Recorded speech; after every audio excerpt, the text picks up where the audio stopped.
Right now, you are clinging to a comforting lie. You do not believe in the afterlife because you have verified it. You believe in it because your mind is terrified of its own end. If there is no heaven, no hell, no continuation, then what happens to you? This is the ultimate question most people will do anything to avoid. But Ramana Maharshi pointed to something far more unsettling. He didn't try to comfort the mind. He questioned the very one who seeks comfort. The entire idea of an afterlife depends on one assumption, that there is a you that will continue. But who is this you? Is it the body? Clearly not. The body will turn to ash. Is it your personality, your memories, your beliefs? These are constantly changing. The one you were 10 years ago is gone. Even the one you were yesterday has already shifted. So again, what exactly is it that you expect to survive? The one you believe will go to heaven, have you ever actually found it? Not as a thought, not as a story, but directly? Maharshi called this the I thought, a phantom that survives only by attaching itself to things. First the body, then identity, then roles.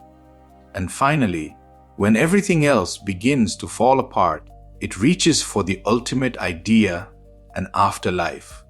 But if this I is never stable, never solid, then what exactly is it that is trying to continue? To see this clearly, look at what happened to Maharshi himself.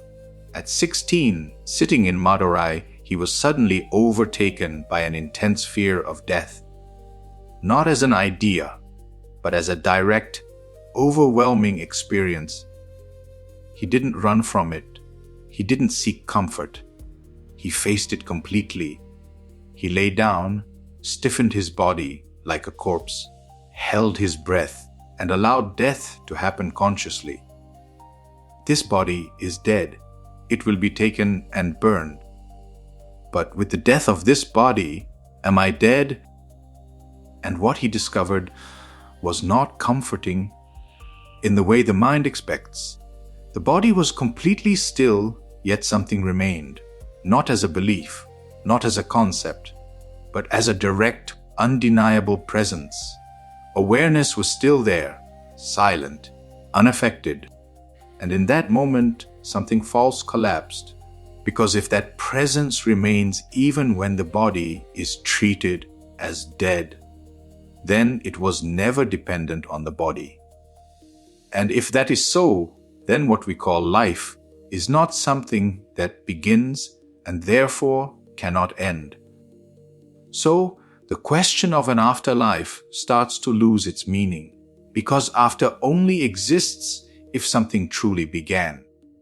But the mind cannot accept this. It needs a story, a journey, a movement from here to somewhere else.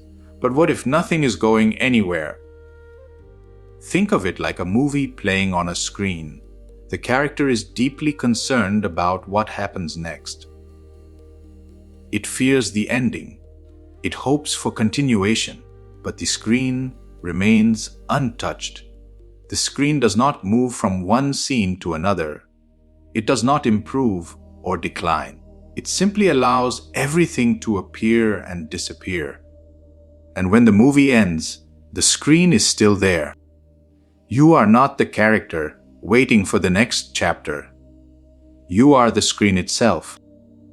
So the real question is not whether something happens after death. The real question is, if you are the screen, why are you still waiting for the next scene?